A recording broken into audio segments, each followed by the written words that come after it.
എല്ലാവർക്കും നമസ്തേ. ഒരിക്കൽ കൂടി മുംബൈ മലയാളി യൂട്യൂബ് ചാനലിലേക്ക് സ്വാഗതം. ഏത് വലിയ പട്ടണങ്ങളിലാണെങ്കിലും അതിൻ്റെ പഴമയുടെ, അതായത് പുതിയതാണെങ്കിലും നഗരം പുതിയതാണെങ്കിലും അതിൻ്റെ പഴമയുടെ പ്രതീകമായ ഒരു മുഖമുദ്ര അല്ലെങ്കിൽ ഒരു അടയാളപ്പെടുത്തൽ അവിടെ ഉണ്ടാകും. ഞങ്ങൾ അങ്ങനെ കണ്ട കാഴ്ചകളാണിത്. ഞങ്ങൾ കൽക്കട്ടയിലെ ആദ്യത്തെ ഇന്ത്യയിലെ മെട്രോ റെയിൽവേ സ്റ്റേഷനിൽ ചാന്ദിനി ചൗക്ക് അവിടെ ഒന്ന് യാത്ര ചെയ്യാനുള്ള അവസരം കിട്ടി. ഞാൻ മകളുടെ വിവാഹവുമായി ബന്ധപ്പെട്ട് അവിടെ ഞാനും ഭാര്യയും കുടുംബസമേതം ഞങ്ങളവിടെ എത്തിയതായിരുന്നു. അവിടെ നല്ല തിരക്കുള്ള മെട്രോ സ്റ്റേഷൻ. മെട്രോ വളരെ വിപുലീകരിച്ചിട്ടില്ല ഇപ്പോഴും കൽക്കട്ടയിൽ.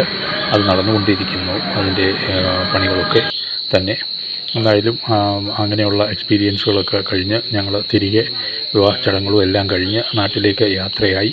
ആ നാട്ടിലേക്ക് യാത്രയാവുന്ന ഫ്ലൈറ്റ് ഞങ്ങൾക്ക് ലഭ്യമായത് കൽക്കട്ടയിൽ നിന്ന് ഡൽഹി വഴി തിരുവനന്തപുരത്തേക്ക് വരുന്ന എയർ ഇന്ത്യയുടെ ഫ്ലൈറ്റായിരുന്നു.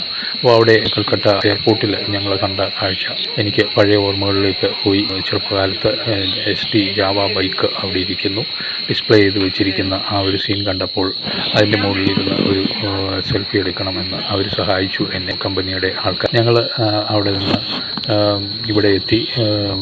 ഫ്ലൈറ്റിൽ ഡൽഹിയിൽ എത്തിയപ്പോൾ ഡൽഹിയിൽ മറ്റൊരു കണക്റ്റിംഗ് ഫ്ലൈറ്റിലേക്ക് പോകാനായിട്ട്, ടെർമിനൽ 2 പോകുവാനായിട്ട് അവിടെ നിന്ന് ഒരു ബഗ്ഗി എന്ന് പറയുന്ന ഒരു സംഭവമുണ്ട്, അതിൽ പോകാൻ സാധിച്ചു. അത് കിലോമീറ്ററുകളിൽ നടക്കണം. ടെർമിനൽ 2 നടന്നു പോകാനുള്ള അതേ കണക്ഷനൊക്കെ ഉള്ളൂ അവിടെ. എങ്കിൽ പോലും ഞങ്ങൾ അത് പിടിച്ചു തന്നെ പോയി. കാരണം അവിടെ ചെന്ന് ലോഞ്ചിൽ ഇരിപ്പിടം ഉറപ്പിച്ചു കഴിഞ്ഞാൽ പിന്നെ സമാധാനമായിരിക്കാമല്ലോ. എന്തായാലും അവിടെ നിന്നൊക്കെ പുറത്ത് ഇറങ്ങി എയർപോർട്ടിൽ തിരുവനന്തപുരത്ത് എത്താറായപ്പോൾ കുറച്ച് എയർ ഹോസ്റ്റസുമാർ നടന്നു വരുന്നു. അവർക്ക് ക്യാമറ കണ്ടപ്പോൾ എന്തോ പ്രശ്നം.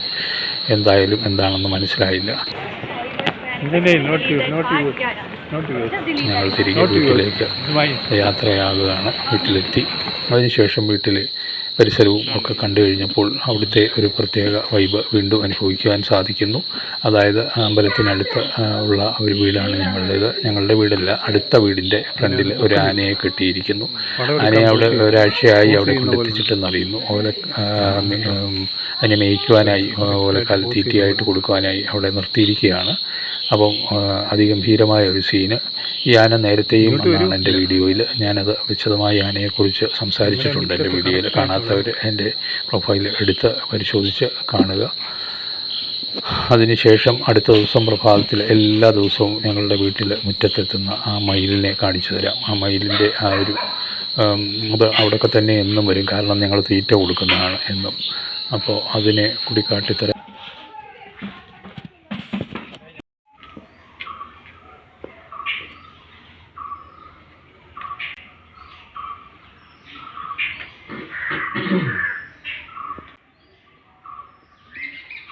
ഇതിൽ ഒരു വളരെ സാധു ജീവിയാണ്. അതായത് എന്നും വരും. നമ്മൾ അടുത്തോട്ട് ചെന്നാൽ അത് പറന്ന് ദൂരോട്ട് പോകാനായിട്ട് മാറിപ്പോകും. എന്തായാലും ഞങ്ങൾക്ക് ക്ലോസപ്പിൽ ഇപ്പം മിക്കവാറും അടുത്തൊക്കെ നിൽക്കാറുണ്ട്. കാരണം ഞങ്ങൾ ഉപദ്രവിക്കാറില്ലല്ലോ. അതുകൊണ്ട് ഇവിടെ അടുത്തുള്ള വീടുകളിലെല്ലാം വന്ന് എന്തെങ്കിലുമൊക്കെ എല്ലാവരും കൊടുക്കാറുണ്ട്. അതിന് കാഴ്ചയാണ് ഈ കാണുന്നത്. രാവിലെ മലര് അതുപോലെയുള്ള കപ്പലണ്ടി ഒക്കെ മിക്സ് ആയിട്ട് കൊടുക്കാറുണ്ട്. അപ്പോൾ അടുത്ത വീഡിയോയുമായി വരുന്നവരെ എല്ലാവർക്കും നന്ദി. വീണ്ടും കാണാം. ജയ് ഭാരത് മാതാ.